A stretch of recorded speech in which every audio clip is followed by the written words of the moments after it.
Welcome back to my live stream. Hello, hello, hello out there. Hello, everybody. Welcome back to my live stream. It's Mary Z, Easy Recipes here. I'm here to invite everyone to come to my live stream. Please do join in. Please do come so that we have a bit of a discussion before night falls. So come join in, and we are going to have a wonderful time together. So I just am inviting everybody to come join in. We need to just chat the night away so that we share ideas and we learn from each other here and there. So the purpose of this live stream is just to learn from each other here and there. We want to have a thrilling time where everybody is is welcome to share their sentiments and to share their views. A live stream which is sensational. We want to have a sensational live stream.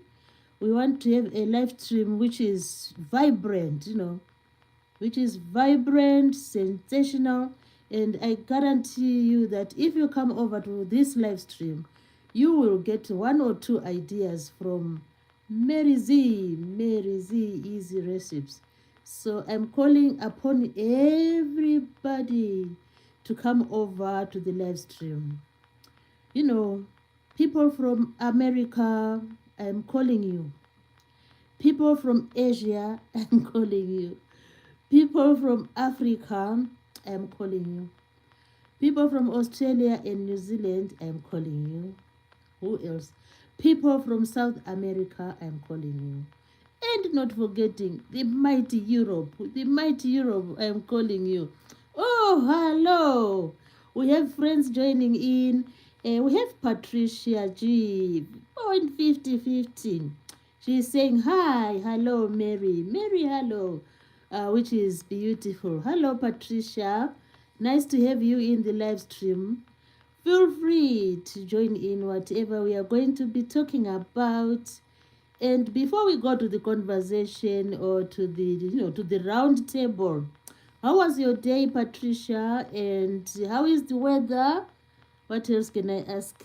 And has everything been beautiful? Patricia says, hello, my beautiful friend. Yeah, Patricia is a good friend of mine. And I'm really happy to have Patricia in the live stream. So I hope you had a wonderful day and a wonderful, today is Thursday. I hope your Thursday was good. Patricia says, doing good. It's the 50s. Oh, is it the 50s today? Oh, I didn't even know. So what have you been up to? Are you celebrating or what? What have you been up to? Oh, it's nice to have, some celebrations here and there. Nice to enjoy ourselves, That's the point of life. Life is all about happiness. And we all long for happiness, because happiness is the one which makes us keep on going.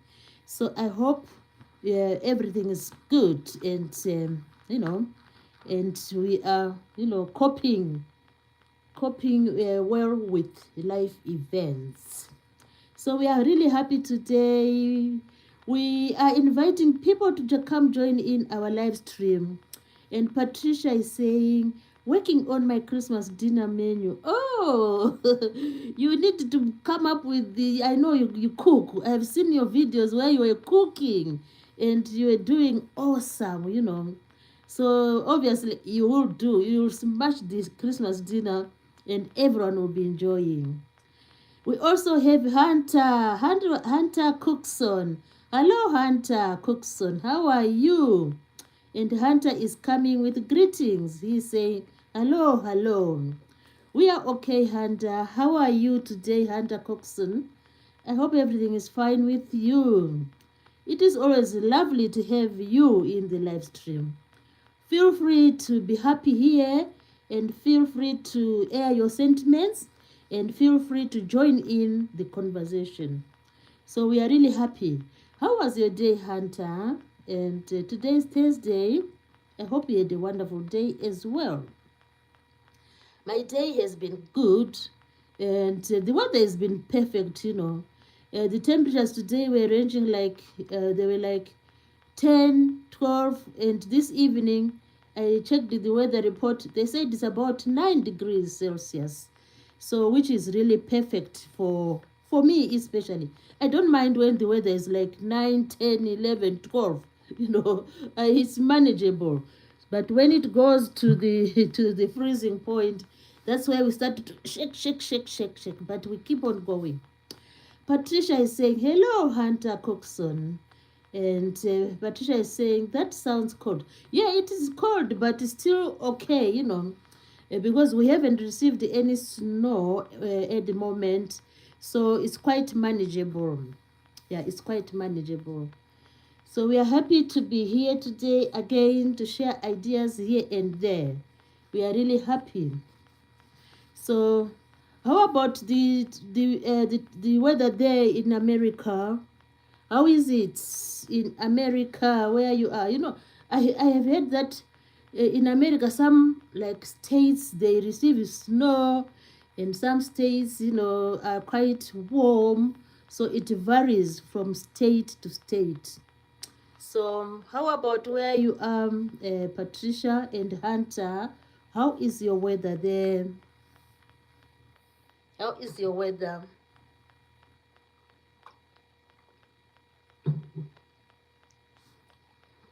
Patricia says, yeah, that is true. The weather varies from state to state. It's not like uniform.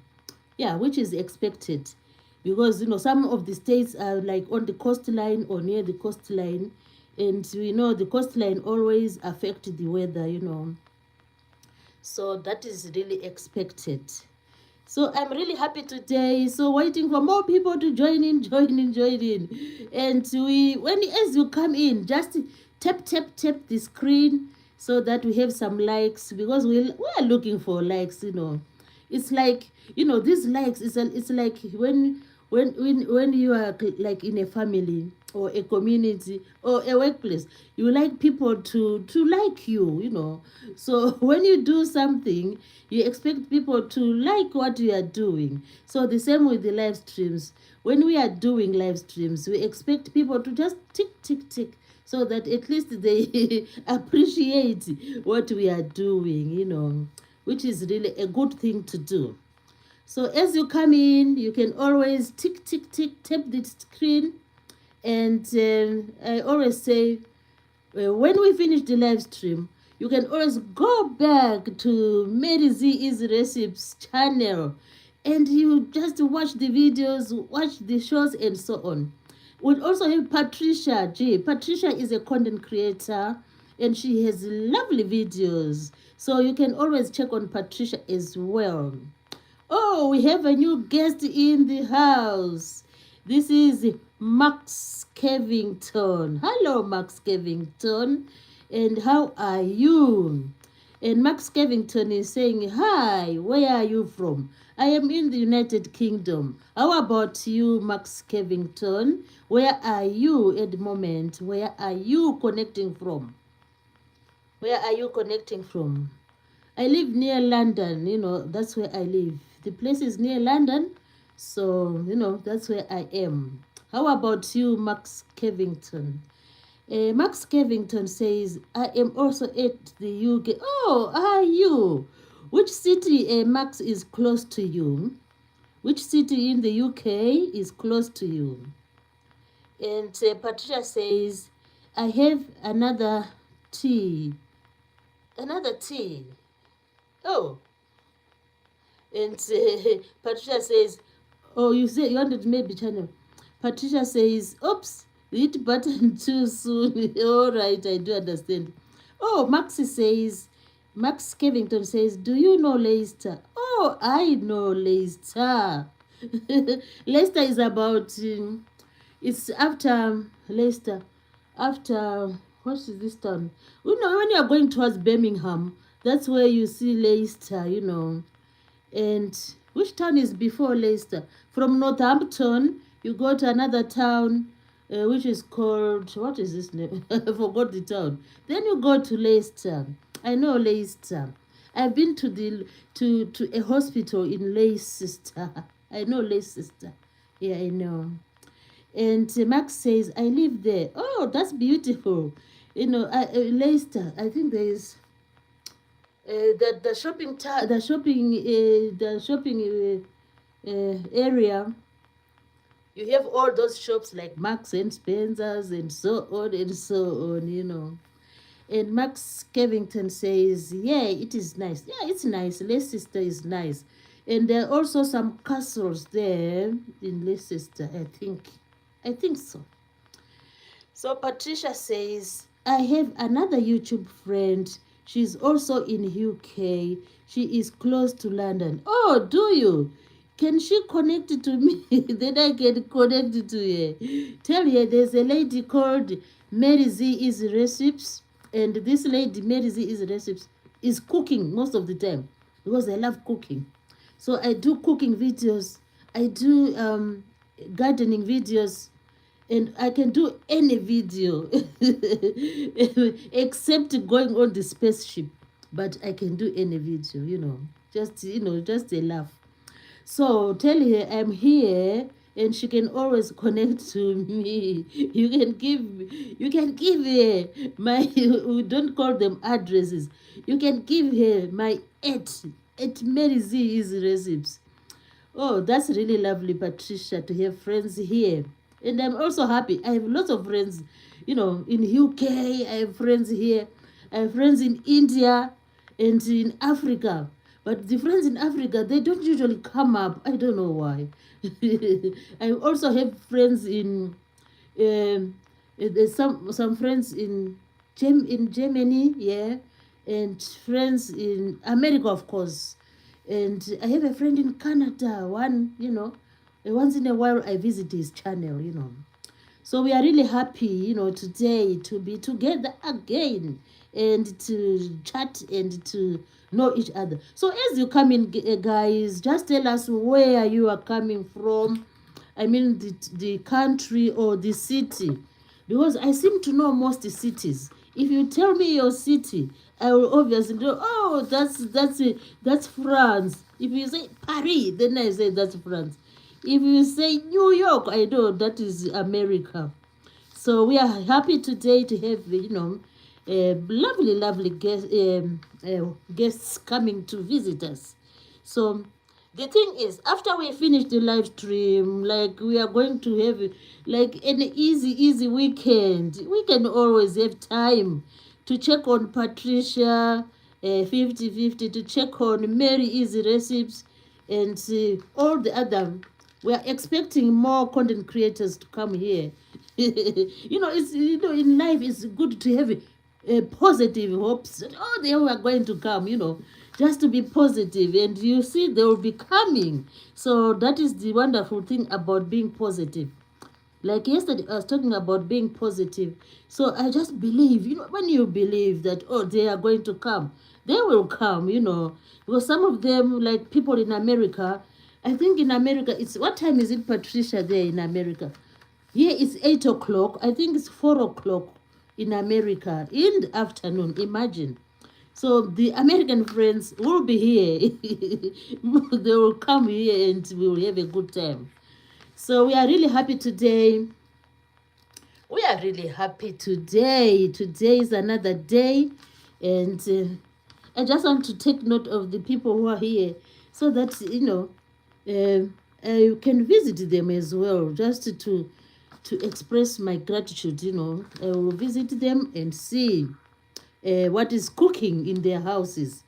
I always say, if you visit other people, you always learn, you know, you learn and you get more and more ideas, you know, of, you know, yeah, of, you know, how other people do their videos, and how people, I really am admiring nowadays people who are doing like, they are using like AI, and you see, it looks like real. Oh my goodness. Some people are really genius. So I need to learn that as well, so that I can try to do some AI videos. And I really love them. Yeah, I really love them. The artificial intelligence videos, they are awesome. So that's what I'm saying. We can always learn from other people. We can get some examples of like recipes, and we can also learn from other people how people like explain their videos, and we can also learn how like they use AI, and what else can we learn? Lots and lots of things, and some people come up with beautiful messages, just to to motivate us and just to give us hope, because all we need in this life is, we need hope, and we need positivity, we need motivation, so that life goes on despite any challenges. That's what we look for. So we have another. I told you my friends are coming.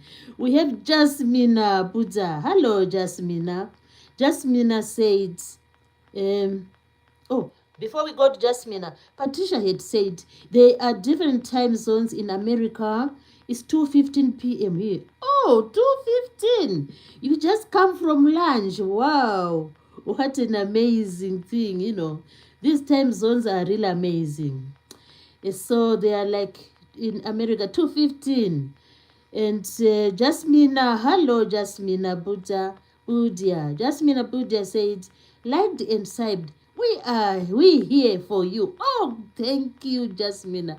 I really love that, Jasmina. And what more can I ask for?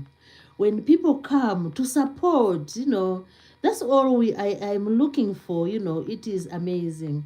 So thank you so much, Jasmine Buddha, for coming to support Mary Z Easy Recipes, at this point in time, I'm really grateful.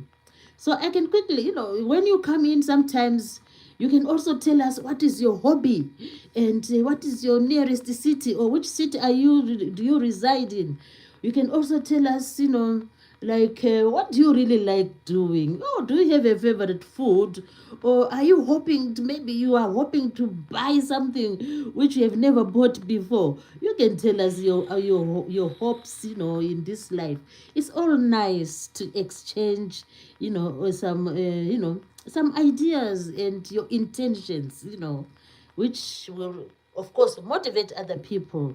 Maybe you can say, oh, I think when the year is coming to an end, and in the coming year, before we even talk about resolutions, I already have my resolution. I'm going to, to try and start, walking, walking around the park, so that maybe, I might get even stronger and stronger. Such things are really good to share. So we are happy today. For me, my hobbies, I have 4 hobbies. I like cooking, is the first hobby, because I know when I do cooking, I will end up, like I will end up treating myself. I think that's why I chose the hobby of cooking, because as I'm cooking, I will be enjoying again, cooking, doing the activity and enjoying. And the second hobby is gardening. The reason why I like gardening is when I do gardening, I might grow some carrots, and then these carrots, I'll take them to the kitchen. And when I take them to the kitchen, I'll be cooking them, and after cooking them, I'll be enjoying them. So, so I chose those beautiful hobbies. Patricia said, you are so good at talking. I get nervous when I try to do the live stream, to do a live like this. I love your cooking. You are very talented. Oh, thank you, Patricia. It's just like a trial and error, when you do this cooking. Sometimes you say, oh, the cake has just flopped, and the cake will flop.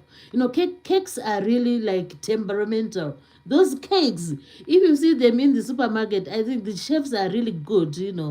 But the homemade cakes, you struggle, because even if you are following the recipe, you find, oh, the cake is just had a crack in the center. They like cracking. They have a good like slit in the center, and you wonder, oh, what has gone wrong?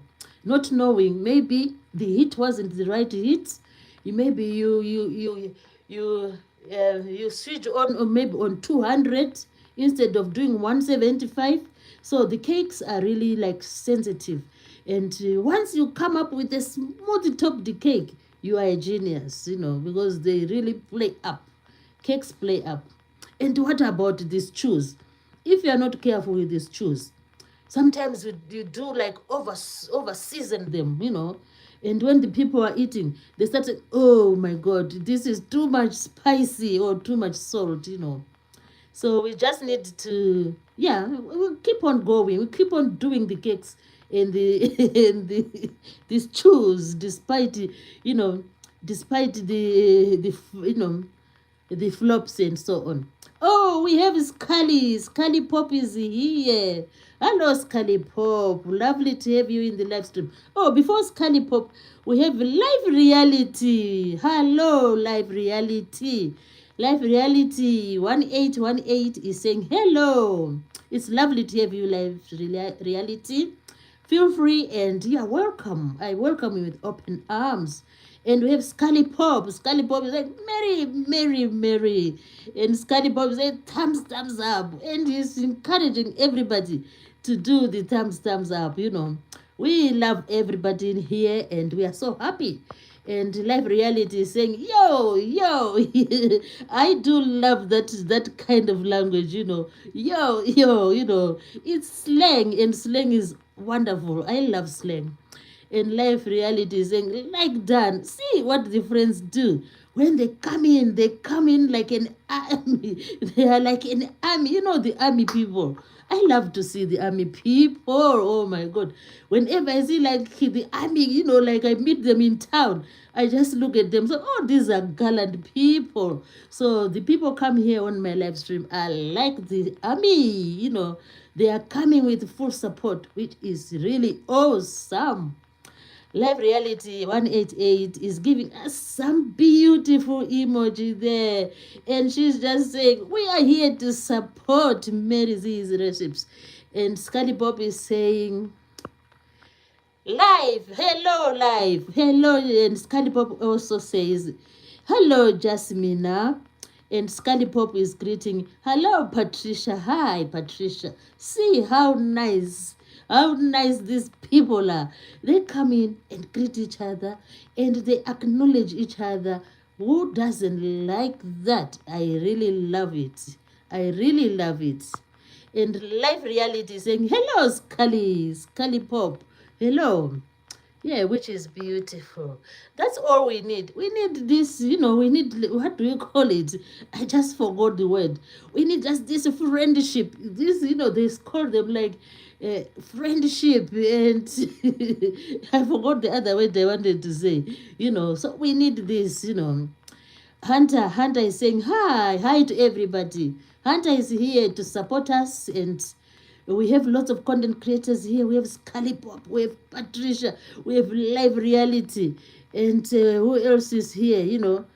All these are content creators with beautiful, channels. So just check on each other, and that's how we grow. We need to grow.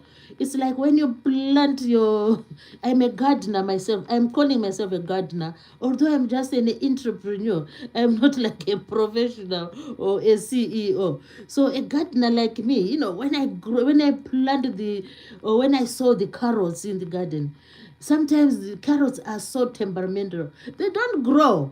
And they will take maybe a year before you see the carrot coming down there. So that's what we are saying about these channels. We want them to grow. Not like if you saw the carrots like you saw the seeds or in soil, which is not good for them, they will not grow. They'll be just like stumps, So we want to grow like long, And this is made possible only if we support each other. So Today we are going to have a good time, as I'm promising. As the topic says, it's all about the inventions, And the reason why I'm talking to you and you are seeing me, but I'm not seeing you. That's the thing. I just am seeing, oh, Scully Bob is here, Patricia is here, and Hunter Cookson is here. It's because of some people of long back who thought it worth to go into the. I think they used to go into the they would go into the library, maybe. And then from the library, I think they would go into the laboratories. And then from the laboratories, they'll go into their bedrooms or in their study rooms. Long back they used to have study rooms. Unlike nowadays, in this house I don't have a study room. My study room is the lounge. It's the lounge. It's the dining. It's the TV room. It's everything. But long back, those people whom I'm going to talk about, they used to have study rooms, And when you are in a study room, all you can see is a shelf of books. And when you are you are doing like chemistry, all the books will be like chemistry. Maybe here and there will be a bit of biology there, or a bit of physical, like science, books there. And these people would just sit in their study rooms and read and read. And then they'll just like the great thinkers of the Greeks, the great thinkers, like the one I was talking about yesterday called Aristotle. They would sit in their study rooms, and the family would wonder, is he there? Where is he? And this man will just be in the study room reading and connecting, drawing diagrams, and then just thinking. They were great thinkers. So those are the men I'm going to talk about today, the great thinkers of long back. And Scott Pop is saying, Scott Pop says, you are great to listen to. Oh, thank you so much, Scully Pop. And Scully Pop says, Mary Pop, Pop, Pop, Pop. Yeah, we need to say it, because sometimes we forget, Sometimes we are forgetting that they were great people of long back, which we must, give, we must give credit to them, each time. We need not forget about them. Even though now we have this smartphone, and we have these smartphones, and some have iPhone 17, which I don't have, but sooner or later I'll have the 17. But I still have an iPhone like 13, which is working. So this credit we need to give to the men of long back, who thought it, they were sitting in their study rooms and coming up with formulas. When I was at school, the teacher used to say, oh, you need to know this formula. I would say, why should I know a formula? And they would tell us, oh, you need to know this chemical reaction. And you would say, oh, why should I know a chemical reaction? And yet there are men behind, of long back, who started to come up with these things. And these things have made us who we are. Imagine who we are. We are now communicating on the internet, and we are now like doing AI, artificial intelligence. We are now doing like storytelling using AI. It's all a tribute to the great thinkers of long back. So today, Patricia is saying, oh, it's giving us some luck, some hugs and love. And Scully Bob says, Ska, I'll visit I will visit you guys soon, I love your videos. I love Scully Bob. I love Patricia. I love, who else is here? We'll check on the others who are here as well. Live reality. I love what she does as well, which is beautiful. So today is the day. We are just going to start with like asking some questions. Then if you happen to answer the question, that will be will be really a good thing. That will be awesome. So the topic says, let not us forget the remarkable inventions. There are lots of them. I've just picked about, how many did I pick? I picked about 11 of them, I think. So we are just going to look at these inventions, and then we just have an insight. We know them, we know these inventions, but we just want to take ourselves back to those days when these men were sitting in their study rooms They were visiting laboratories, and they were like, oh, I don't know how they were just functioning. If you think about it, it's incredible. It's unbelievable, you know. So the first question which I want to ask is, who invented the telephone?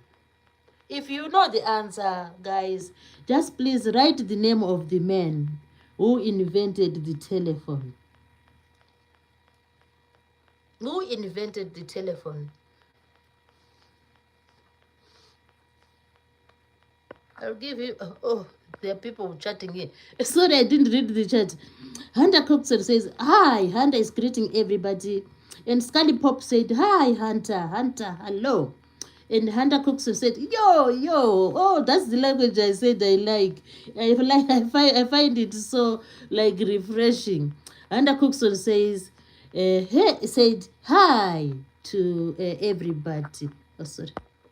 And then where are we, Hunter? I'm just reading here.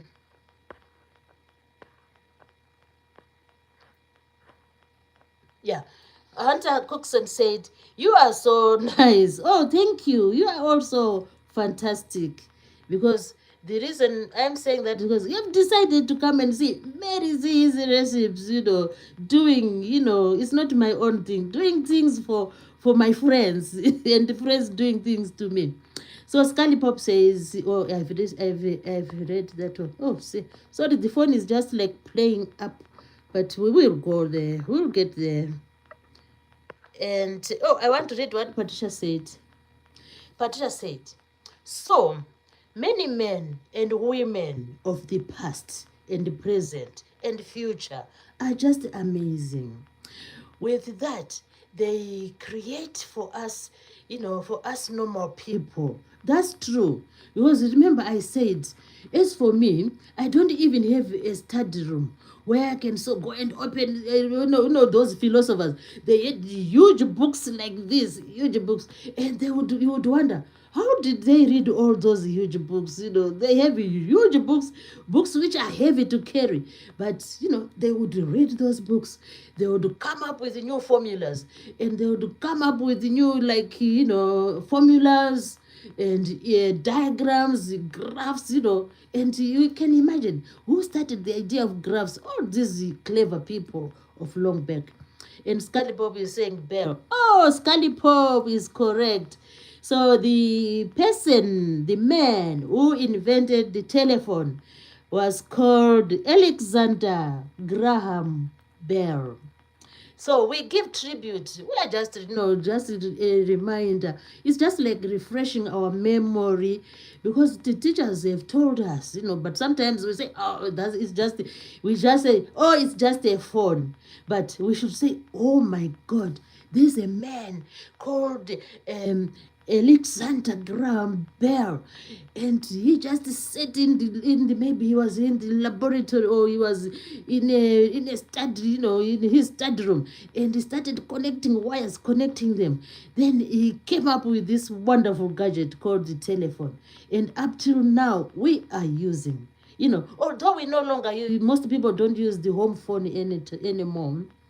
But the idea of the home phone, the Alexander Bell, that idea is the same idea which is in our, iPhones and so on and so on. So we give tribute to Bell. Why should we give tribute to Bell? Because it's all about communication. Imagine when I'm talking here, someone in Russia can just, you can just hear me talking. Someone in Scully Pop from America, and Patricia, they can hear me talking at the moment. So communication devices, they all, those people who are making the devices, they always give tribute to Alexander Graham Bell. So he is the genius. Oh, if you are called a genius, you are a genius, So Alexander Bell was really a genius, and he came up with this phone. Patricia also had said, Alexander Graham Bell. Yes, Patricia, you were very correct. And Scully Pop was also very, very correct. Sorry, this thing is it's too sensitive. I don't know my iPhone. And Scully Pop said, I have over 4,000 books in my library. Oh my goodness. So I am lagging behind. Scully Pop said, I have over 4,000 books in my library and I have read most of them. Oh, let me give you a big pump pump. Wow, that's amazing. That's amazing. And the other day I was saying, I don't know when I last read a book because of this lifestyle. This modern lifestyle is just making me not read books. I love books, but sometimes I don't know. I just don't find the time. But when I see a book, I really admire books. I like books, because they're valuable information. And Scully Pop goes on to say, it's like having a window into the world live streams. Wow, exactly, exactly. Books are forever, and books, if we don't have books, what are we? But, it's only that sometimes some of us, we are not finding the time just to maybe even to read the introduction in a book. Then you have an idea, oh, this is Alice in Wonderland. Is it Alice of Wonderland or Alice in Wonderland? Then you have an idea. And if you happen to read that story like Alice in Wonderland, you can always narrate the story to your, to your maybe your grandchildren or to your children. Then they will be happy. And they can take a break from them from them, like just doing the tablets. The young ones of nowadays, they love just playing on the tablets. So if you know these stories, you can always, like tell your family members, and it becomes really interesting. They will listen, they will listen. Yeah, if you read maybe the Harry Potters, you read those stories, and and so on and so on. There are lots of stories out there which we should, like I always like that fairy tale about the that one with the long hair. What is the story? That fairy tale where the girl grew long hair. I forgot the title. What is the name of that story?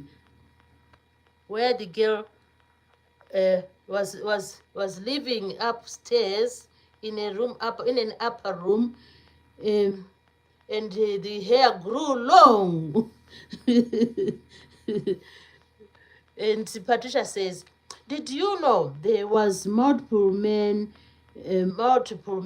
but he was the one that got a patient first? Oh, I didn't know that one. Ah. And Scully Pop says, I read 3 novels a week for 18 years. Scully, whoa. That is awesome. The last time I was serious with novels is when I was still at school.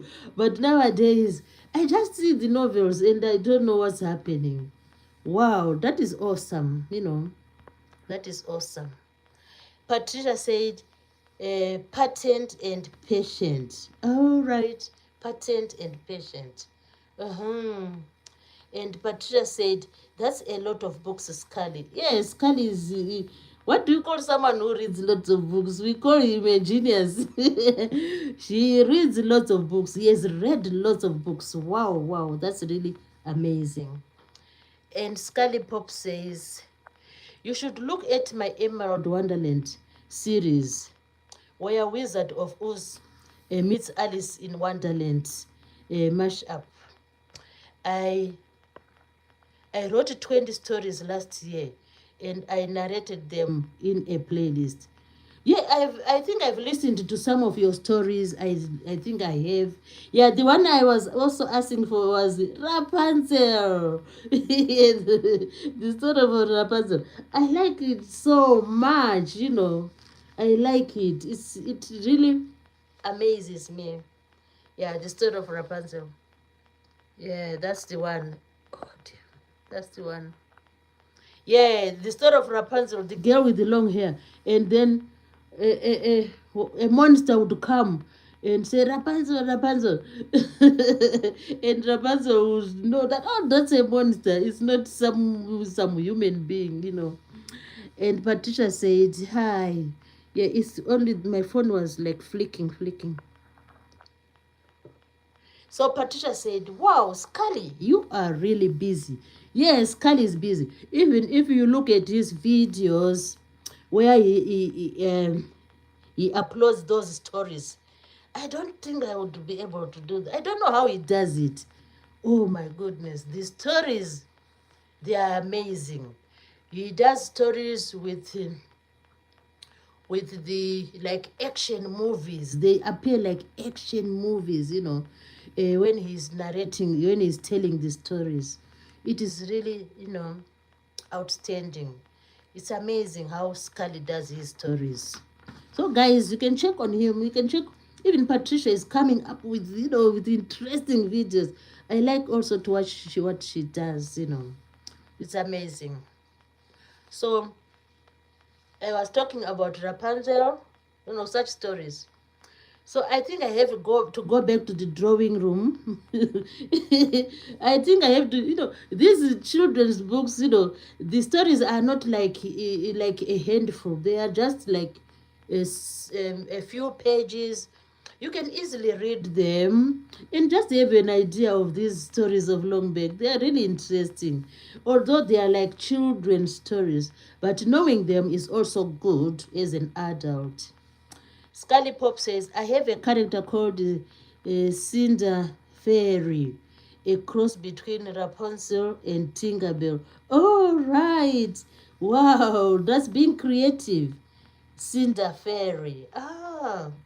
Yeah, I'll check again on when I go on your channel. I'll check to find out what you are really doing there, Scully Pop. Scully Pop says, she flies around with her long hair. All right. And then Patricia says, that sounds neat. I'll stop by your channel in a few, Scully. Yeah, we'll check out on him. Yeah. So, you see, these stories of Longback, they are like, they are really, entertaining. They are really entertaining. I love the stories of Longback. So let's go to the second question. The second question is saying, which invention laid the foundation for internet? Oh, we have someone coming in the house. Before I read that one, Scully Pop said, oh, thank you, Patricia. Because Patricia said he will check out on Scully Pop. We have Amando Mama Honey. Hello, Amando Mama Honey. It's lovely to have you in the live stream. Amando Mama Honey says, hi, Mary. Yeah, hello. How was your day, Amando Mama Honey? I hope you had a great day. And we also have a beautiful guest coming in. Beautiful people. We have Main World Dane World coming in. Hello. She's saying, hey, sister. And she's saying, how are you? I'm fine, thank you, Main. And how are you? How was your day today? Amanda says, it's Amanda, sorry. Amanda McMahon. Oh, sorry, Amanda McMahon. I was saying Amanda. No, it's Amanda McMahon. Amanda McMahon is saying, my day was good. Thank you for asking. Oh, you are welcome. And Patricia says, I found your channel's car. Yeah, that's good. So Patricia has already found Scully's channel.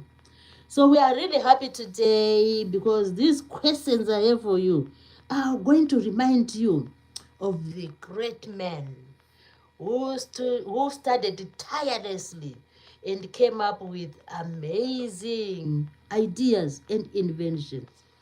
And Patricia is saying, Scully, yeah, just giving a nod to Scully. So we are saying, which invention, like a system, led to the foundation of the internet? There's a system which someone put in, which enabled, us to have this internet. What is that system called?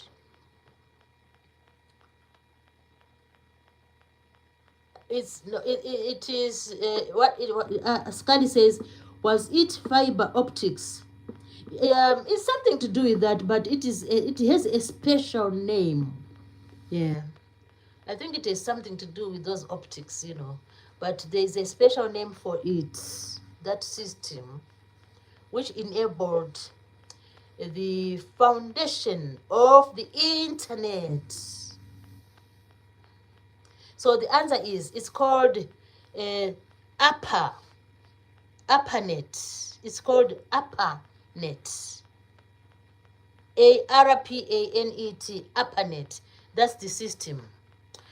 So it is enabled the internet, to be installed, that system. So nowadays we have internet, worldwide. We have massive internet. It is global. It is like we have cables all over the place, We have Wi-Fi, like there is the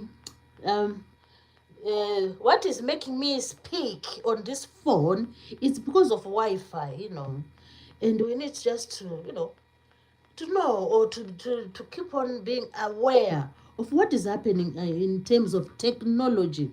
So Wi-Fi worldwide, people in America can see me because of Wi-Fi, and people in Japan can see me. So that's beautiful.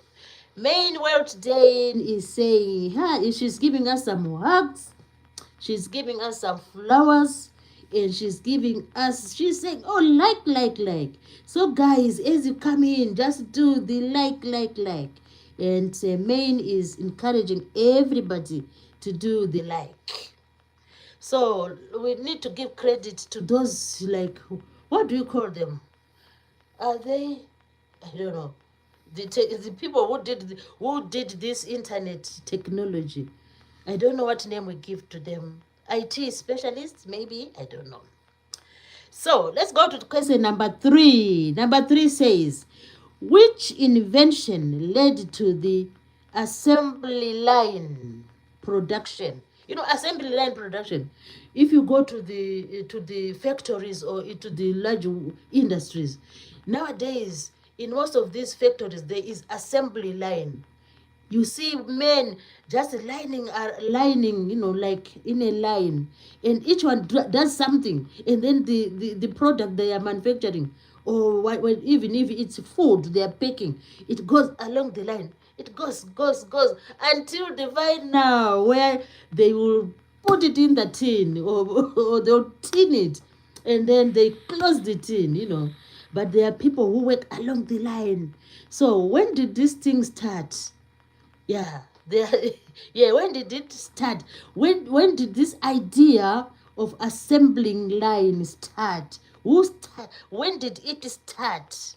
During what kind of production did the assembling line start? That's the question. Let's hear what the guys are saying. Patricia said, these are hard questions. when you hear the answer, they are so easy. It's because sometimes we we sort of like we don't like remember. It's just about remembering. But the answer is just like when you hear it, you say, oh, it's easy. Scully Pop says conveyor belt. Yeah, that's the idea I'm talking about. And so when did this idea of passing things through a conveyor belt during manufacturing, when did it start? When did it start? And what type of manufacturing was the first one to present this sort of like conveyor belt thing? Maintain World is giving us some hugs and some support. And Patricia said, well, we have to Google this one. Yeah, this one is the hardest. I think it's the hardest. Yeah, it should be the hardest of them all. So I can give you the answer. The answer is the manufacture of automobile.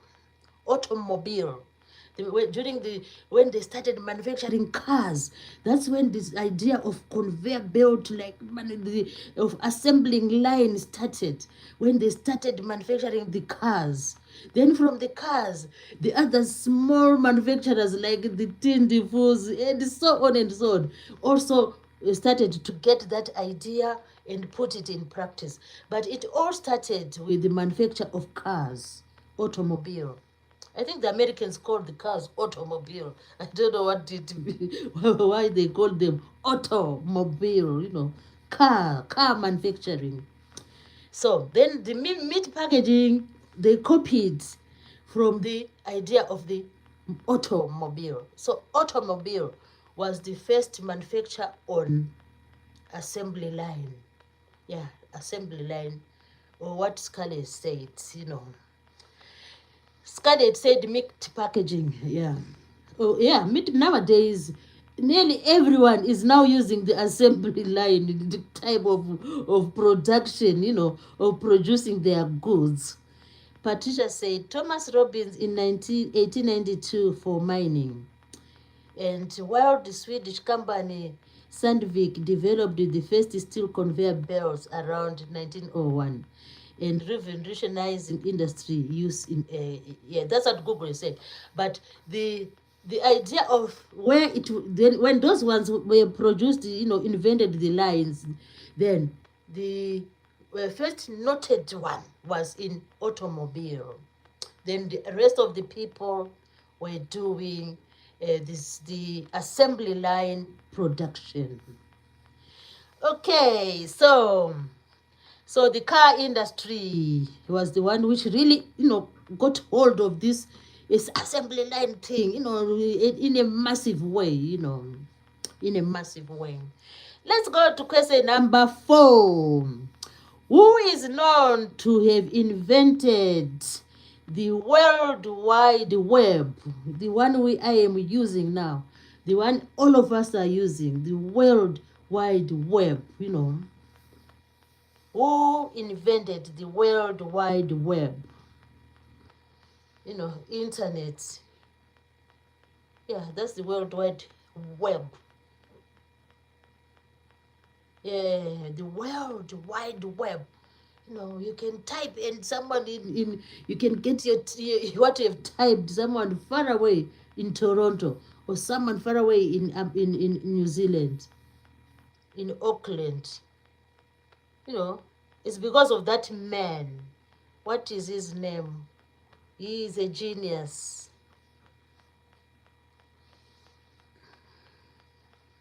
I don't know where it comes from. Maybe it comes from America. It seems most people are coming from America. So in America, lots of things do happen there. Yeah. Of course, some inventors are in other countries. So, have you found the answer? World Wide Web. Who is the first one? Who was the one to bring this idea, to invent the internet, sort of? His name is Tim Berners. Tim Berners-Lee. Oh, yeah, Patricia has got the answer. Yeah, well done, Patricia. It's Tim Berners-Lee. So we give tribute to Tim Berners-Lee. He's the one who sort of invented this World Wide Web and worldwide. So you can internet anyone at any place in this world as long as there's Wi-Fi. You can. So that's the question. And why do we need World Wide Web? Business, in technology, communication, and anything, if you think like, oh, you want to teach English to the people in Japan, you can just go on the web and start your website and start teaching people in Japan, teach them English. Or if you say, oh, you want to do business, you want to order maybe some clothes from America, you can just go on the web and then just communicate with the CEOs in America, and you order your clothes. So the World Wide Web is really important to us. Patricia says, my brain is old. Take me a minute. Yeah, at least you are doing it. At least you are there. You are really clever. And yeah, that's good. You are doing fine. So let's go to number 5. Number 5 says, who invented the light bulb? That's why on my thumbnail today, I said, oh, let me put the light bulb. Because I love the light bulb. I love the light, I just love light. I don't want to live in darkness. Because we have been spoiled by this man, he just spoiled us. Sometimes when I'm sleeping, I just let the light on, Then at midnight, I say, oh, let me switch off the light, because we love the lights. So who invented the light bulb, And sometimes we just take them for granted, not knowing. Someone sat in a laboratory. Is it a laboratory? I don't know where he sat. And, oh, well done, Patricia. That's correct. It's Thomas Edison. Thomas Edison invented the light bulb. And now see, alas, we have, in this house, I have 3 bulbs shining. I have one by the stairs, I have one on the ceiling, and I have one on my desk here. So we give tribute to Thomas Edison with this invention. It's a special invention. So we need lights, electric lights, lamp. Some people call them lamps, So that's awesome. That was an awesome invention. And these lights are really good because sometimes there are some people who don't want to sleep during the night. And these people, they like just to monitor, oh, is there anything which has been left outside this homestead? And some people just like creeping, like, I don't know what they do. They just want to look around our houses, looking for maybe something outside. So when there is this light bulb, and when the light bulb shines in their faces, they will just they will scatter away, So we need to give tribute to Thomas Edison. We love the light. Me, I love the light. I don't know what I would do without the light. I'm so spoiled because I love the light. And I think from now, when I see these lights, I need just to say, oh my God, there was a man behind, there was a man, or there's still a man behind these lights. And we always should give tribute to them, Not just saying, oh, the light is blown off, let me go and buy a light. But we don't even say, oh my God, whoever, when the light blows up, I think that's the time we should try to remember. Oh, we need to remember these people. Oh, we have Angry Gingy. Hello, Angry Gingy. Yeah, I still have an idea of Angry Gingy. Oh, hello, Angry Gingy. Angry Gingy is saying, hi, do you remember me? Yes, I do. How are you, and how have you been? And how was your day? I hope you had a fantastic day. Like me, I had a fantastic day because the day was just calm.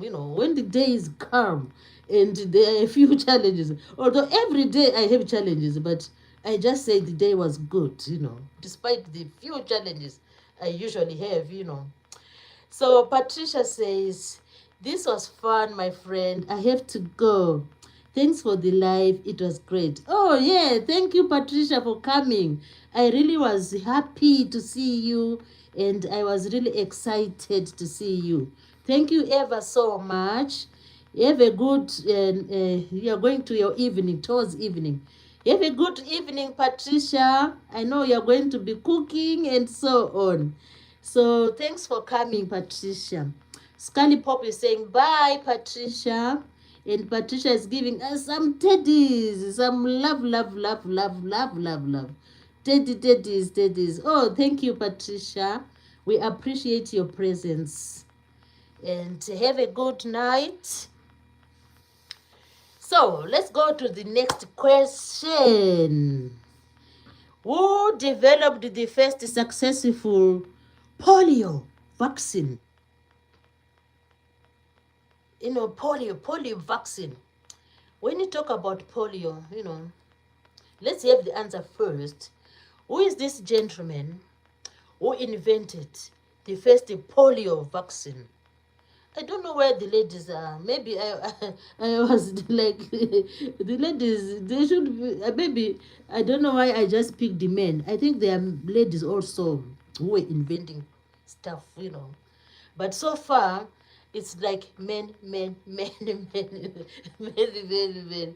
Because sometimes the reason why, you know, we don't see many ladies in these inventions. Remember, it's long back, you know, like in the 19th something, you know. So during those days, of course, the women during those days would mostly be at home doing, yeah, like maintaining the home, and the men had the freedom to go into their libraries and study rooms, while the women were tending after the children and doing the household work. Maybe that's the reason why we only have men, men, men, men, men. Men, men, men. Maybe. But it's fine, you know, because we are together in this, whether men or women, as long as we have an invention. So tell us, who invented the first vaccine for polio? Polio vaccine. It was a man as well. Yeah, who was that? Okay, I can always tell you the answer. So, the first vaccine was successfully developed by, the first vaccine for polio, was developed by a person called Jonas Salk. Jonas Salk. It is really important, you know, why this is in the media. It's because during those days, long back, polio was affecting many children, you know, many youngsters. So the physicians were struggling to find out how can we like eradicate this virus, the polio virus. So uh, this man, Jonas Salk, introduced this vaccine.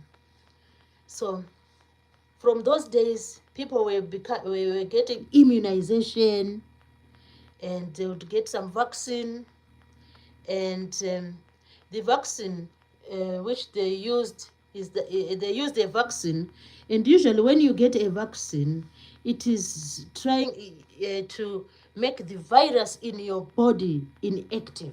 So they introduce a vaccine into your body so that this virus which is attacking your body is made inactive. And when it is made inactive, that means you become like immune. It will help you to drive away this ferocious, you know, virus. And then when this virus is driven away, then you are now immune. You develop immunity. It means you can now be able to fight it. It won't attack you again. So that idea, the vaccine, was brought by Jonas Salk. You know, because viruses are a problem to us human beings. We always have, they attack us at any time, you know. It is like flu virus and many other viruses, you know. So we try to have like to build immunity. Immunity is that strength or that ability to fight away the viruses. So we thank Jonas Salk for developing the polio vaccine. Now we go to the next question. Question number 7. Who invented the first successful the first successful airplane? The first successful airplane. Who invented that one? The first successful airplane. It's a bit hot.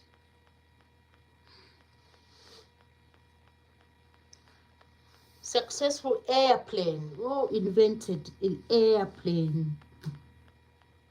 I think it happened in America again. In America.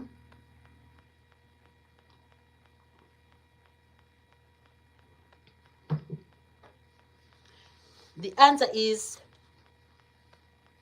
they were like two brothers. I think they were two brothers. And the answer is we know them as the Wright brothers. The Wright brothers sort of invented the first successful aeroplane. So why is this important? Imagine I want to go to Turkey today. If I want to say, oh, I need to go to Turkey, it's an emergency. Then I can quickly go online and, oh, it's hot here. I go online and then just search some flight agencies, search for flight agencies. And then I see lots of them there. Then I'll go for the cheaper one, and I'll search for the, where they want to go to, which class of, flight I need. Then I search and then I'll tell them, oh, I can use this one. And then they get the money. Yeah, from there, I go to the airport. Then I jump onto the plane. And within I don't know how long it can take. It doesn't take long, because it's not very far. So I fly to Turkey to see whoever I want to see them. So we can always fly all over the place. Emirates, Arab Emirates, Ethiopian Airways, all those airways, British Airways, So we give tribute to the Wright brothers. So whenever you go onto the plane, just think, when when the plane, what the plane does is amazing. You get into the to the plane. Then what happens is, when you board the plane, we can start from when you arrive at the airport. When you arrive at the airport, then usually in most airports, they just want you to be dropped off. You get dropped off there. Then when you get dropped off there, because there's too much activity, you just get dropped off at the airport there. Because if you want to stay there, you want to wait until maybe you are going to board the plane at 9 o'clock in the night, and maybe you say, oh, let me go earlier to the airport, because you never know about traffic. And when you get to the airport, then your relative or the Uber will just drop you there. Then you go there and you go to check in, and you see lots of people sitting there, the early arrivals. They'll be just sitting there waiting for their time to, maybe to go and board the plane. So you go and check in, you do your luggage there, and then after that, when someone accompanies you, after you check in, you just go inside, and your relative is not going inside. It's now you who is going to travel by plane or go inside to do the final checking. And then the time comes, you go and board the plane. And as you board the plane, you have your seat already there. Everyone knows where they're sitting, and you have your seat number. You sit there, and you tuck in your hand luggage, somewhere there. And then when they are ready, they will announce, oh, we are going now to leave. The flight, what is about to go. And then you see the doors are closed, everything. We are ready now to go. And the thing I love about the planes is when they first do the run, when it runs, the plane will just run. It will just whee. Then after that run, I love the run, Then after the run, then it start ascending. I don't really like the ascending. I don't know why. I don't like the ascending. Then the plane will ascend. Then after some time, it goes into, I don't know what they term it. Then it goes into, into this, um, into the atmosphere and starts, going. So imagine those two brothers, the Wright brothers, they they designed that, they invented that this engine must first of all run on the runway, and then it ascends, to a certain altitude. Yeah, we'll call it altitude. Then after that, it goes like into like, I don't know, is it equilibrium? I don't know. Then the plane will just go. So that's amazing. So next time you are on the plane, even me, when I get on the plane, I should sometimes, go back to to the 20th century and, and give tribute to the Wright brothers. Okay, we have finished about the plane. Now we are going to question number 8. Question number 8 says, I think we've done polio vaccine. Yeah, we did polio vaccine. Now we are doing smallpox. Who developed the first successful smallpox vaccine? Smallpox. Smallpox is when people used to have smallpox. It is an infectious disease, and when you get smallpox, because it is caused by a virus, it is a viral disease. So smallpox is infectious because it's a viral disease. It's a virus. It's caused by a virus. So what happens is your body will have rashes all over when you have smallpox. And it was such a painful disease because, rashes are painful sometimes. And, people would really struggle when they were affected by this smallpox. Then came this man, the man who invented the vaccine. And this man was called Edward Jenner. So Edward Jenner invented the vaccine for smallpox. So he made, life easier for us human beings. And it is said that, according to the media, they say that smallpox came to the time when it was completely eradicated. So that means up till now, people do not get infected with smallpox because of the vaccines. So he developed a vaccine to fight this virus, which caused the disease called smallpox.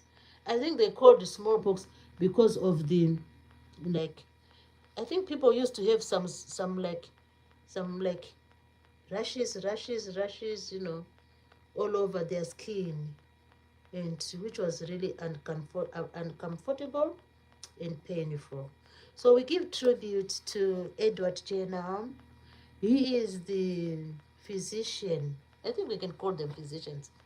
He is the physician who developed the first successful vaccine for smallpox. Edward Jenner.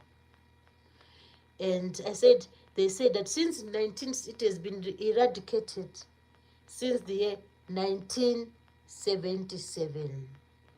Yeah, we no longer have the bouts of smallpox attacking us. And when someone is suffering from smallpox, when they used to suffer from smallpox, the people would have rashes, and they would also cough and sneeze. Imagine that all those all those things happening, you know, rashes, coughing, sneezing. Those were the sort of uh, attacks for the people who had smallpox. All right, let's go to the next one. The next one is, we've done smallpox. Who discovered the penicillin? Penicillin. Someone discovered the penicillin. And penicillin, who discovered the penicillin?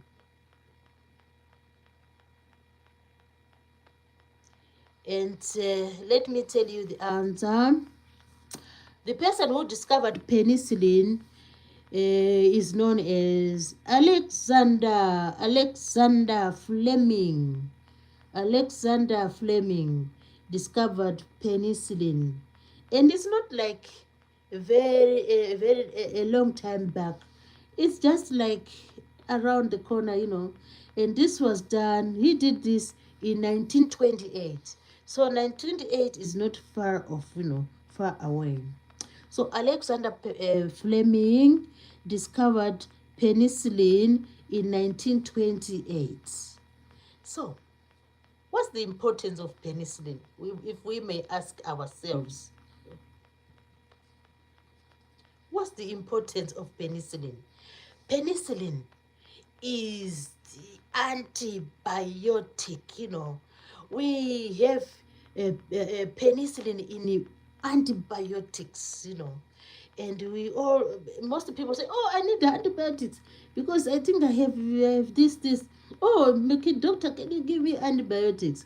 So when we ask for antibiotics, or when our physicians give us antibiotics, our minds and should also think about Alexander, you know, penicillin, Alexander Fleming, you know.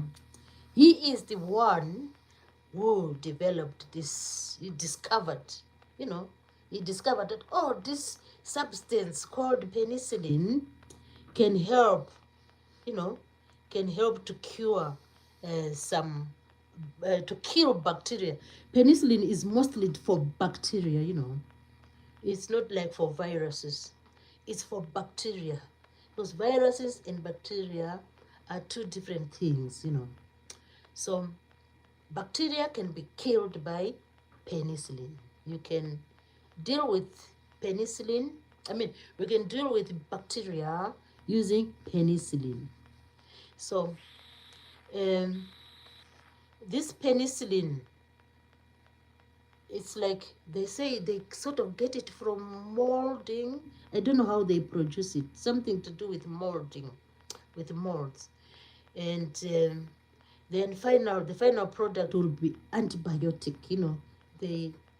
It comes then in the form of antibiotics. Yeah. So when you are taking antibiotics, remember that there will be penicillin in the antibiotics. Because antibio is something to fight the bacteria, So we give tribute to Alexander Fleming, who did that in 1928. So we give credit to him. So that was question number 9. I said we have about, how many questions do we have? We have about 12 questions. Now we're going to question number 10. Who discovered double helix strata of DNA? You know, the can you call it? I don't know what we can call them. The idea of DNA. Someone discovered that, you know. People all said, oh, I need DNA. Everyone talks about DNA, which is really good, you know. And it is really fun. And when people are talking about DNA, it is really like It's really good, and people asking for DNA, and DNA is used in lots of, like, to solve some. It is used to solve some puzzles, sometimes in like crime, and sometimes in like paternal cases, you know, and yeah, people need DNA, especially like in investigations of maybe if someone commits something, the authorities would use DNA to find out who is the culprit.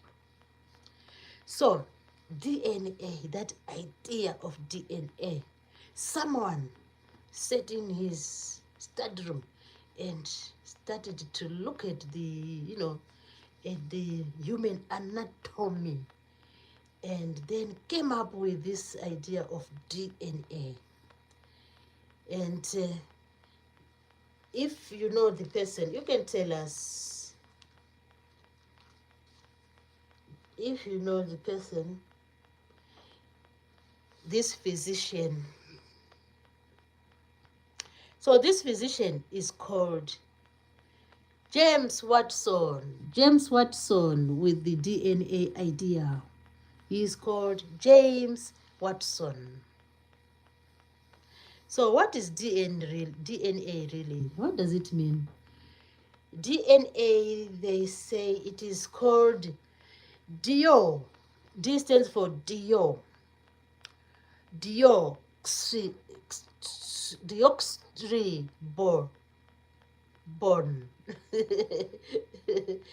deoxyribonucleic. Oh my God, the word is really the word is like tricky. Deoxyribonucleic deoxyribonucleic, that is D. Then N stands for nucleic.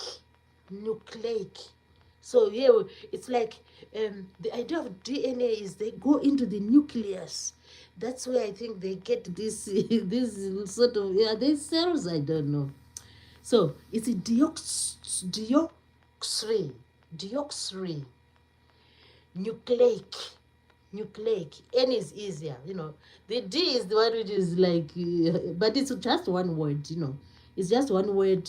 And the physicians thought of saying, oh, let's just call it DNA, because the word is like, oh, it's difficult to say.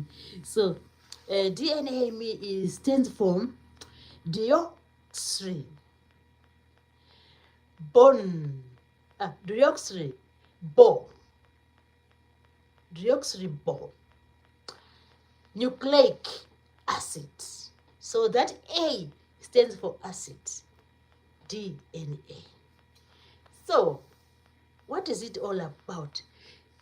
It is all about, like, when they do, like, they want to get some DNA, they like sort of go deeper into the cells of our bodies, and they look at the molecules in our cells, and then there's a way they start like using some sort of like magnetic to do with magnetism. So they look at the molecules deep into our cells, and they read using some magnetic sort of thing, and they get magnetic information. And I heard that, I don't know if it's true, that yeah, I think it's true, because that's why they use DNA in solving like sort of some of the issues which might present the authorities. So DNA for everyone is different. That's what they say. We have different DNAs. My DNA is different from anyone else. Yeah, because of the makeup of my cells and the molecules in our cells. They are different. So we give tribute to James Watson. James Watson discovered this double. It's called double helix strata. Is it strata? Double helix. Something to do with the cells, the molecules, the nucleus of our cells. Because our bodies are made of cells. We have cells all over our bodies. It's just, the body is just like cells, cells everywhere. Starting from everywhere, the mouth, the nose, the fingers, everywhere. They can get DNA. Yeah. So we give tribute to James Watson. Now, another interesting one, which is a bit like diverting from the medical field, going into the physical science. The question is, who discovered the law of gravity? The law of gravity. The law of gravity. Who discovered that one? I think this one was an Englishman. Yeah, he was English, I think, if I'm not mistaken. He discovered the law of gravity. Who was this man? It's question number 11.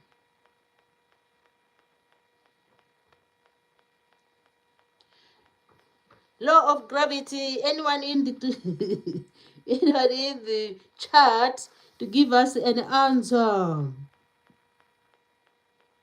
Oh, Black Rooked says, Black Rookie is saying, oh, hello, Black Rookie. You were here yesterday. Oh, hello.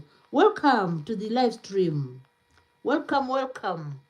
Black Rookie is saying, I get a lot of hate because of my religion, but truly the right way for me, I get a lot of hate because of my religion, but I truly the right way for me.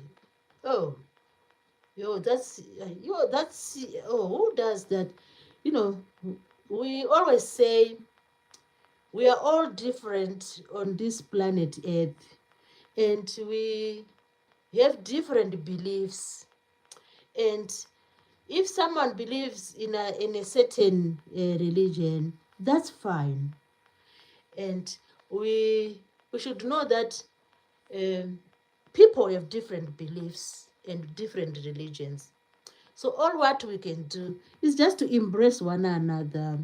Because the goal in religions, when people have religions, is just to do good to each other and to be good to your neighbor.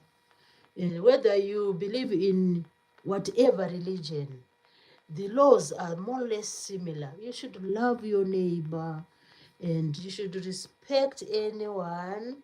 So I don't know why Blake is saying that. I don't know what is happening. So I hope people will, people nowadays are beginning to understand that, religion is just like their beliefs, and people are different, and everyone is free to have their own religion, So I hope everything will be good, Black Rocky. Oh, yesterday you were here, I remember. You were here.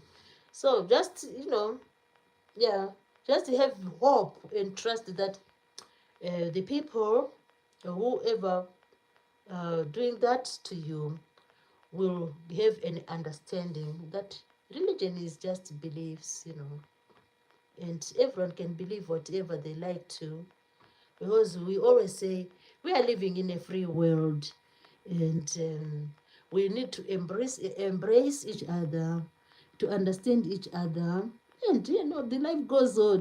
Life goes on. Well, all we need is life to go on. And life will go on. And all we need is loving each other, trusting each other, and understanding each other, and so on. Oh, hello, the bad files are here. Hello, the bad files. It's so nice to have you in the live chat. And the bad files are saying, hi, Scully, which is really good.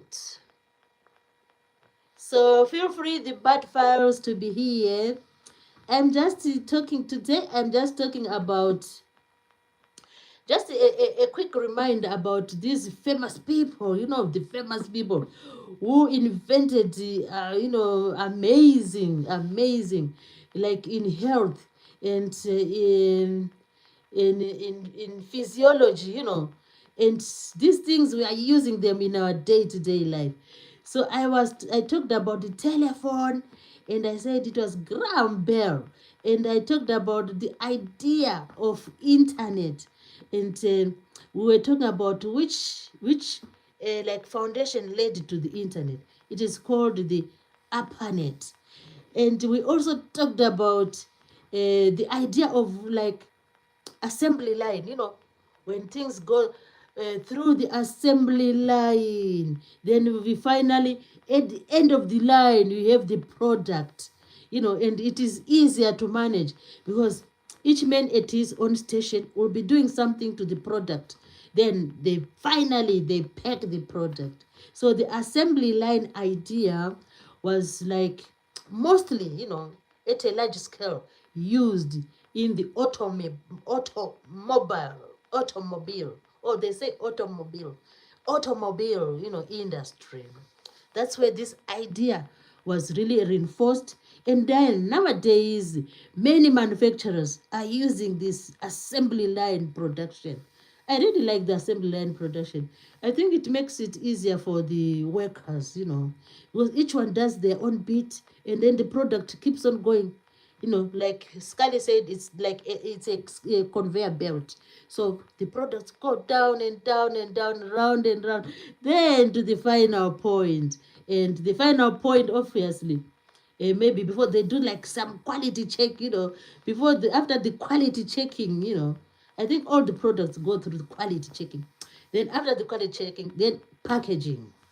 Then the presents or the things come to us. We go to the shops and we start buying them. And that car, remember, it has gone through an assembly line, assembly line. And this all began with the automobile. So we also talked about the World Wide Web, the internet. And we said Tim Berners-Lee is the one who said, oh, let's just have these wires joining. I think it was joining little tiny wires. I don't know how he did it. And then now we have the World Wide Web. Then we talked about the light bulb. The light bulb. The light bulb. We love lights. Like I said, I do not really fancy living in a dark room. And sometimes when a room is a bit dark, I said, oh, let me just put another light. What a privilege. This is a privilege, And we give this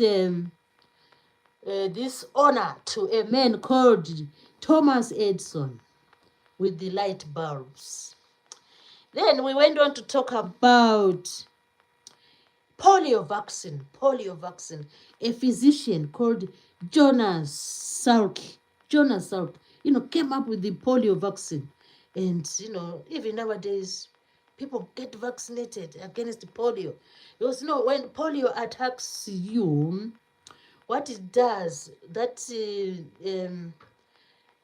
it does is that the virus is really terrible, because the polio vaccine will just weaken your muscles and your limbs, and it is such a terrible disease. So that's why this man called Jonas Salk developed this first vaccine for polio. Then we went on to talk about the aeroplane. I think nearly everybody knows this one. The Wright brothers. And I was talking about how I love to see the aeroplane, on the runway. It just fascinates me when I see the big, like the British Air, like giving a run on the runway. It is so exciting. So I love that. I love to see them running there. So we give tribute to the Wright brothers. We also have Malise, the Queen. Hello, the Queen. The Queen is here. Welcome, Malise, the Queen. Oh, lovely to have you today. Feel free to join the live stream. And guys, always check on each other, and take note on your friends, and you can always join them. You can always join them in their channels. That's how we can support each other. What I do myself, I sometimes just jot the names down so that I will remember, because I can't, I'm not like these physicians, who are inventing stuff. So I need to jot everything down. Like I jot, oh, there's the Butterfields, there's Scallipop, there's Malice the Queen. And then when I have time, I will visit them. And there was Patricia G there. So I will always visit them and support them. So it's a good idea just to note who is here and check on each other. So I was saying, we also talked about penicillin. Penicillin. We need to fight the bacteria. Penicillin is just that substance which can help us to kill bacteria. And the what do you call them? Those who the pharmacists, they are busy. The pharmacists, they are busy preparing antibiotics for us. But they know when they're like packing the antibiotics, they know that there's a man behind the antibiotics, the penicillin. And this man is called Alexander Fleming. Imagine, 1928, which is awesome. And every pharmacist knows about it. Every doctor, every physician, they know, because penicillin is wildly used in our medical, facilities. So they know about it. So I should also know, because sometimes I'll become a patient and I need to know, oh, what the doctor giving me? And then the doctor say, oh, I'm going to prescribe you some antibiotics. Then you wonder, oh, what is antibiotics? Then if you have just like read for yourself, you know that, oh, antibiotics, they have penicillin. And the penicillin is that substance which can, do away with the bacteria. It is really interesting to know, to know what is going on, especially the basic things like penicillin, antibiotics. And we also talked about the DNA, and I was having difficulty in pronouncing this DNA. That's why the physicians just say, oh, let's just call it DNA, because the name is really tricky to pronounce. It's deoxyribose. Oh, deoxyribose. Deoxyribose. Nucleic acid. That's the word. Deoxyribose. Nucleic acid. The only thing I will remember there is I will remember N. N is easy. Nucleic. And A is very easy. Acid is easy. It's a short word. But it's just one word, It's just like one word. It's like two words. Deoxyribose. Nucleic acid. DNA. So DNA is, it's come a long way. And it's very important to us, And the person who came up with, he said, oh, I think we have something special in every human being, and this something special, we can, obtain it using some sort of images, magnetic stuff. And if you go down through the cells, and there's the molecules, and and then around there, they can get the DNA, which is amazing. And Main World Day is giving us some love and hugs. Thank you, Main World Day. We are really happy to share these ideas about, the things which are around us. It's always nice to know them. Yeah. It's, for example, as for me, I don't think it is really interesting, because I said my hobby is cooking. So I only know about, doing cutting the onion, and maybe the roasting the chicken. But when I get maybe, um, some flu, I need a bit of help from the physician, and then the physician says, "Oh, let us give you maybe a flu vaccine." Then I know, oh, yes, flu vaccine. It's all about like trying to eradicate the viruses. It becomes interesting. It's just life. Just knowing one or two basic things. It's really interesting. And we know about the DNA. It is used like, the authorities use DNA when they're trying to solve some puzzles. There are some puzzles which need to be solved. So our authorities always, they do the DNA, and they know how to solve some of these puzzles. So, and we also talked about the law of gravity. The law of gravity that law was discovered sort of by a man called Isaac Newton. And, you know, it is like physical science. The law of gravity, it's about a force. A force, it's a force which attracts particles. I think that's the reason why when you throw like something up in the sky, you find the thing doesn't keep on going, going, going, going, going. If you throw something in the sky, like in the air, not in the sky, in the air, if you throw something, you find that the thing will always go down, it falls down. And what makes it go down? It's like some particles, like on the earth surface, are attracting it. So the law of gravity is to do with the particles and forces and particles. That's the law of gravity. Let's go to number 12. Number 12 is, who discovered X-rays? X-rays. It's like when the first time I went, maybe sometime when I went to the hospital, and then the doctor said, "Oh, you need to go for X-ray." It's like when maybe you have like a broken, you break maybe a broken arm or whatever. Obviously, you need to go for X-ray so that the physicians, the doctors see what has happened to your joint. So me, I used to be so much afraid when the first time I heard about X-rays. I would think, oh my God, they are going to burn me. I would think, oh, X-ray. And people, during those days when I was like a bit young, they would say, oh, you're going for X-ray. And everyone would be afraid. Oh, she's going for X-ray. The family members would be afraid that, oh my God, X-ray. And we would think maybe it's a light which is going like maybe to burn us. And we were so scared of going for X-ray.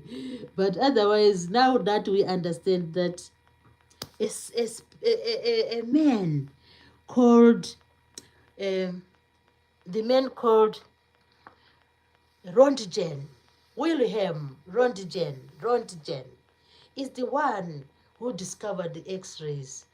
And as time went on, I began to understand that, okay, this is a way the physicians can use this strong light. And this strong light is not like an ordinary light. It's not like this bulb here in this house or this light bulb. It's a special light. And it uses what is called radiation, radiation. And, the physicians just tell us, oh, it's radiation. You need to be careful. And when someone is having like X-rays at the hospital, it's like we leave the person to go there on their own there so that the doctors can have a full picture of the part of the body they want to see. So they use what is called radiation. So we give tribute to Wilhelm Röntgen, is the one who discovered this idea of using X-rays. So X-rays, it's a quick way of seeing what's wrong with the patient. The X-rays, the radiation which they use, create some pictures in the body, I think most people know. Oh, I have this is my X-ray. Then you try to read it on yourself, but sometimes you can't just read it because it is waiting for the specialists to read. They can read the X-rays for us. So they can x-ray the bones to see what's happening. Maybe if you break your bone, and the x-ray can also see the other organs like the lungs, If you go to the physician, to the doctors, they can do x-ray your lungs, and they can see, oh, the trachea, the trachea is okay, but this bronchial is maybe a problem, or the other bronchial is maybe a problem, and the lungs themselves, they seem to be the same, so there's no problem inside the lungs. So the doctors can tell us, And the x-rays can also diagnose. So the word they use is diagnose. They diagnose fractures, and they also diagnose some infections sometimes. Like if if maybe you have any problem with part of your body, maybe you have problem with the stomach or the lungs, they can say, oh, the lungs, I think the lungs have sort of some fluid in them, and then they can give you treatment. Such things do happen. And sometimes, you know, maybe you accidentally maybe swallow something, and it is maybe clogged somewhere, and the doctors can do an x-ray and say, oh, the little thing is there. Then they can, find out how they can remove the thing, you know. And yeah, they can show objects is stuck in your body using x-rays. So we give tribute to S. Wilhelm Röntgen. So those are the x-rays. So that is x-ray was number 12. 12. The x-ray was number 12. Then let's go to number 13. I think 13 is the last one. This one is also we need to give it. It says, who discovered the process of vaccination? The process of vaccination. People do get vaccinated. So who discovered that process? That if you vaccinate people, you help them maybe to avoid certain diseases to attack the people. So who discovered the vaccination? Oh, Maintained World is saying, God is giving us some hugs and some likes. And Malice the Queen had given us hash 10. Imagine hash 10. 10 like, 10th like, which is beautiful. And Manuel Dane is giving us some hugs and some likes. That's all we need. We need love and likes. We need all those positive things, It makes our life so beautiful and so, what else? So adorable. We love life and we like all the good things to happen to us. So when people give us some love and some likes, wow, wow, wow. What else can you ask for? So let's go to number 13. Number 13 is our last one. That is the discovery of the vaccination. The discovery of the vaccination. He is the one who developed smallpox vaccination, and he is the one who brought this idea of vaccination, and his name is Edward Jenner.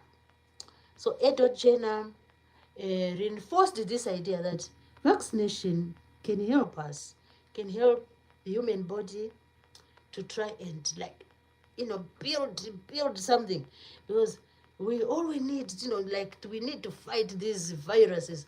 Someone was saying, if you take a microscope and just, watch what is going around us, maybe you take a microscope and go to some places and see what kind of, microorganisms will be there. They say sometimes you know, we get surprises. So let's look at the vaccinations. It was Edward Jenner who said, oh, people can be vaccinated. And what is the purpose of vaccinations? The purpose of vaccinations is to stimulate the immune system. And every human being has an immune system. An immune system, in simpler like language, it is the defense system, because it is the one which, like, sometimes when like it's winter, maybe your family, your family members will have flu. Oh, I have flu. Oh, I have cold. And sometimes you find there's one of the family members who is never attacked by flu, or who is this, who sustains the cold, Some will just go free the whole season. They don't even have cold. The thing is, their immune system is a bit stronger than the others, So it doesn't matter even if you have this flu, because our body have defense system, We have the immune system which help us to fight the viruses and the bacterias. So vaccination is very important because it stimulates the immune system. It gives more power to the people, more power to the immune system. So vaccination will give you more power, and when the viruses come, they are weakened. So it stimulates the immune system, and what happens is, when they do give you vaccinations, I think they said that, I might not be correct, but I heard that when you are going through vaccinations, the vaccine which they give you is a weakened pathogen. It means it's a weakened form of that disease which you are trying to fight, So this weakened, when you get the vaccination, when they introduce a weakened pathogen into your system through the vaccine, and through the needle, they introduce the weakened pathogen. So what happens is, your body immune system will be awakened and say, oh, there's something which has entered here. Your immune system, your body will say, oh, it will sense that there's something which has been introduced in your system. And then when your immune system senses that, oh, something has been introduced in your blood, then what will happen is that your immune system, which is your part of your DNA, your immune system, which is part of your well-being, so your immune system will be alert. It becomes alert, like an army, It becomes an alert that, oh, something is going to attack us. So the immune system will be alert, and by being alert, the immune system will be stronger, will be made stronger. And the immune system will then start creating what are called antibodies. Antibodies are the soldiers, in the body, which will fight the real disease. That's what happens. So the vaccines are a weakened, sort of, similar sort of, pathogen, which is introduced to your body, and then it triggers your immune system. Your immune system will say, something is going on. What is going on? And when your body says something is going on, your body then starts producing some sort of soldiers, some sort of soldiers to fight the virus or the whatever thing attacking you. the disease. So you will develop some antibodies. Then you try to fight the disease. So this idea was brought about by Edward Jenner. Edward Jenner brought this idea to us. Hence, when we go to the hospital, we sometimes, yeah, the doctors are always, they always want to find out whether you had some vaccines and so on. And sometimes during the cold season, the doctors, sometimes they encourage us to have some vaccines, to ward off the viruses like flu and so on. So we give tribute to these men. I don't know why I'm complaining that I don't know why I didn't pick the women. I bet there are women as well in this formidable field of coming up with some inventions and coming up with some things like vaccines and so on and so on. I feel so happy that at least we have had time to remind ourselves that when we look at the things around us, there's always someone behind whatever we are looking at. There's always someone behind. When you look at the lights, there is someone behind. And when we go and board an aeroplane, there is someone behind that. Yeah, they were great men, great physicians, great scientists. What else can we call them? Great botanists, great, I don't know, maybe physicians, yeah, physicians. So as I wind off now, we are about to finish now. Let me just name them quickly. So we said telephone, Graham Bell, Alexander Graham Bell. The internet, that invention which led to the founding of the internet, it is a program called ARPANET. And the idea of the assembly line, it all began with the automobile. That's where, assembly line, things getting manufactured using like a conveyor sort of belt. And we have the World Wide Web by Tim Berners-Lee. And the polio vaccine by Jonas Salk, inventor of the light bulb, Thomas Edison. The aeroplane, the Wright brothers.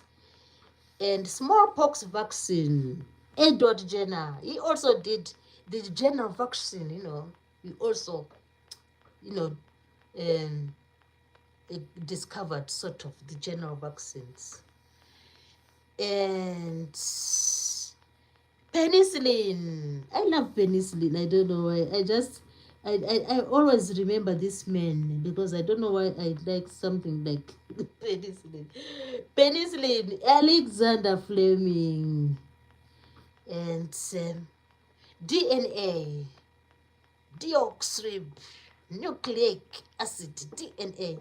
It was a man called James Watson. The law of gravity, that particles do attract each other.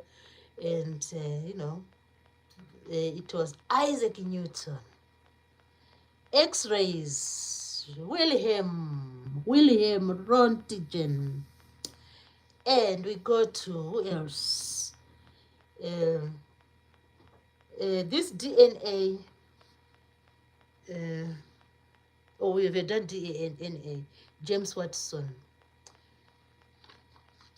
Penicillin. We've done penicillin as well. Alexander Fleming. So I hope guys you have I hope guys you will always remember these physicians and these scientists and these biologists and these, what else can we call them, these great thinkers like Aristotle. So I really want to thank everybody who has managed to come to the live stream. um I'm hoping tomorrow again I'll be here again, just to chat the night away and to share one or two ideas with friends here. So let me just read your names and you guys check on each other. So that's how we grow. So when I read your name, it's just a way of thanking you for taking the time to come over here and to be with me in the live stream. So we had May in World, Day in World here in the live stream. Malise, the queen was here. The Body Files were here. And we had BlackRock was here. Patricia G, Scully Pop. Thank you everybody for coming.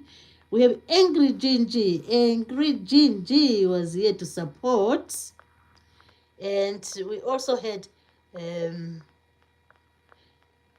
I'm just scrolling to see if I won't leave anyone out.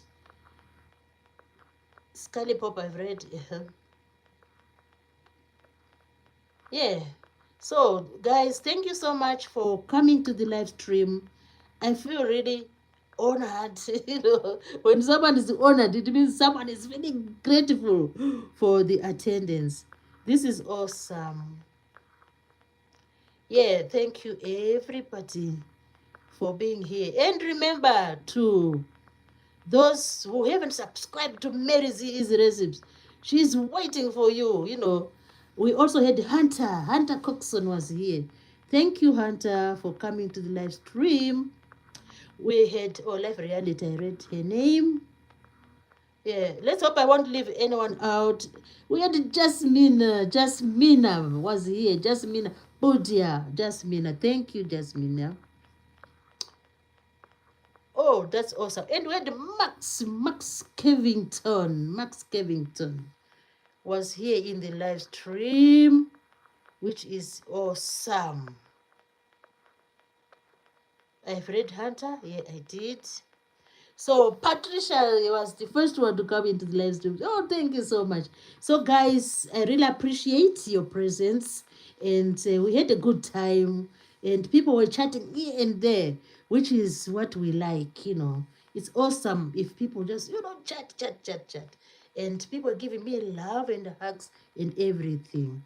Thank you. See you tomorrow.